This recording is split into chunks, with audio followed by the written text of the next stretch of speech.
The wind howled across the dry plains as 11-year-old Eli trudged along the dirt road. His shoes were too small and his coat was too thin. A threadbare duffel bag bounced against his back.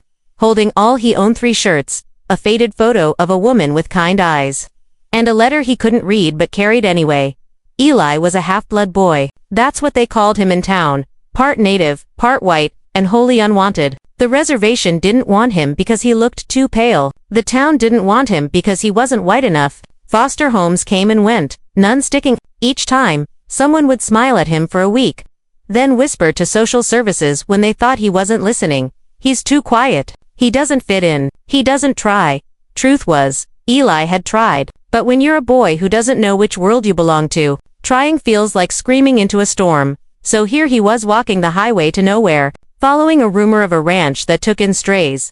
By the time the truck rumbled up behind him, he didn't even flinch. The driver rolled down the window. A gruff, sun-worn face peeked out from under a wide-brimmed hat.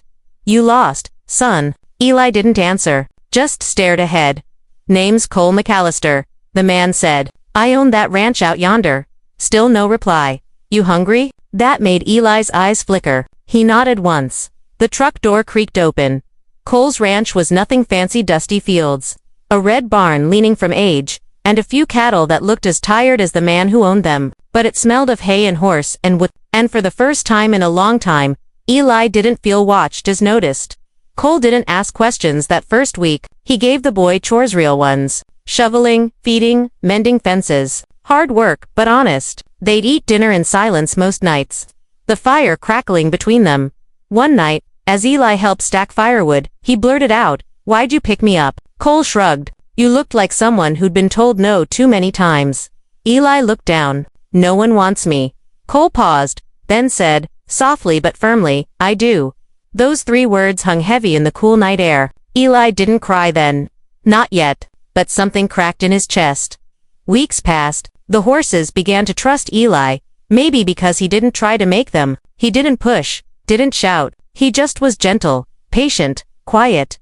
Cole started teaching him leatherwork, branding, how to read a map. Sometimes they'd sit on the porch and say nothing for hours. It was enough. But the peace couldn't last. One afternoon, a black SUV rolled up the dirt road. A woman stepped out, hairpinned tight, suit to clean for this land. "Mr. McAllister," she said, flashing a badge. "You're harboring a child who isn't in the system." Cole stood tall. "I'm giving him a home. He's not legally placed here. The boy needs to be returned for proper assessment and placement."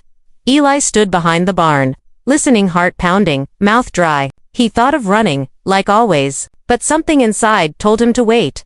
That night, he asked Cole, "Will they take me away?" Cole's jaw tightened. "Not if I can help it."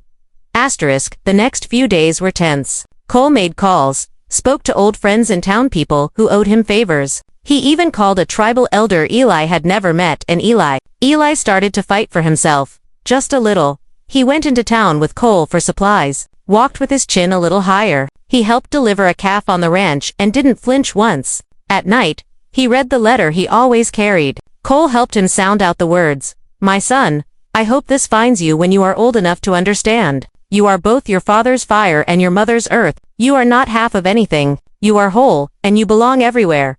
It was from his mother. That night, Eli finally cried. Not from sadness, but from knowing for the first time that maybe he was whole. Not broken. Not too much or too little. Just ... Eli, the woman from the agency, returned with papers. Legal stuff. Eli didn't understand most of it, but when Cole signed the last page, she looked at him and said, "It's done. He's yours permanently." Eli turned to Cole, voice shaking. "You're sure?" Cole knelt beside him. "Son, I wasn't waiting for perfect. I was waiting for you." Years later, folks would drive past McAllister Ranch and see 2 riders on the ridge, one tall and weathered, the other, younger, surer with every passing day. They'd say the old rancher had taken in a nobody, some half-blood stray.